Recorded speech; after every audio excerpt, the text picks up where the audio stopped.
Today we're going to learn the Jacobi iteration method of solving simultaneous equations.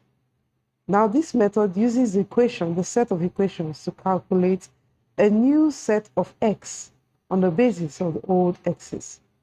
As new values are calculated, they are stored for the next iteration. These values calculated are not immediately substituted into the next equation. And the same criterion for the Gauss-Seidel method is used. For you to understand the Gauss-Seidel method, refer to my previous video on Gauss-Seidel method of solving simultaneous equations.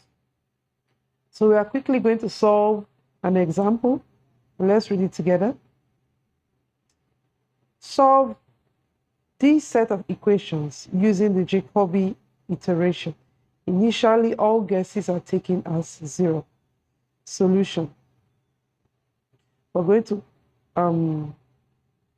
convert each of the simultaneous equations and make the unknown the subject of the formula.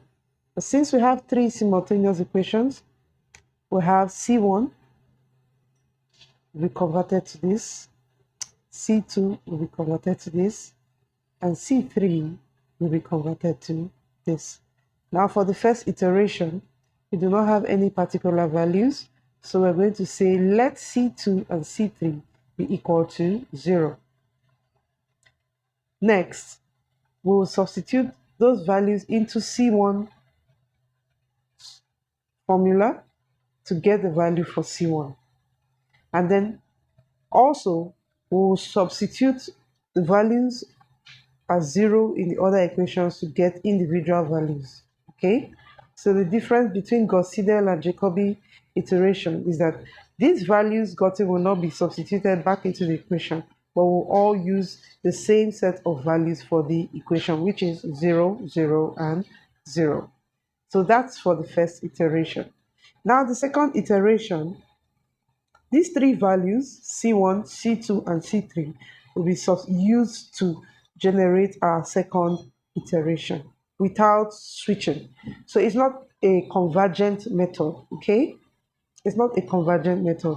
Instead, a set of values are used in each iteration, okay? So we're going to use these 3 sets of values in our second iteration. So that's what we did. As you can see, C2 9.52388094 is there.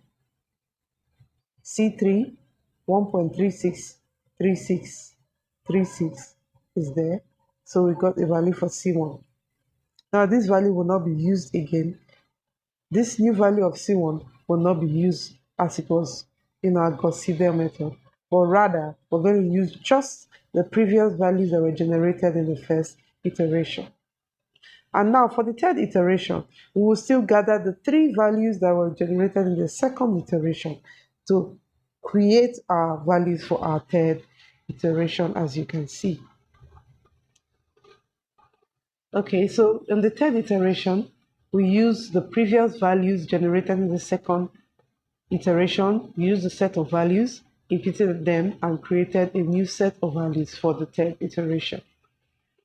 And so this procedure can be continued until convergence is attained. This system converges after about 7 iterations. And these are the values. The error can be estimated using this equation for each variable at each equation. So this is the question we're going to use to solve the Jacobi iteration.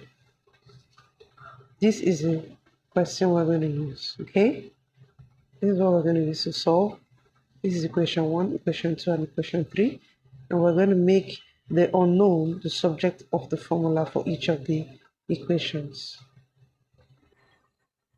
So watch the next video for where we're going to explain how to use relaxation in solving your Gauss-Seidel and your Jacobi methods. Thank you for watching.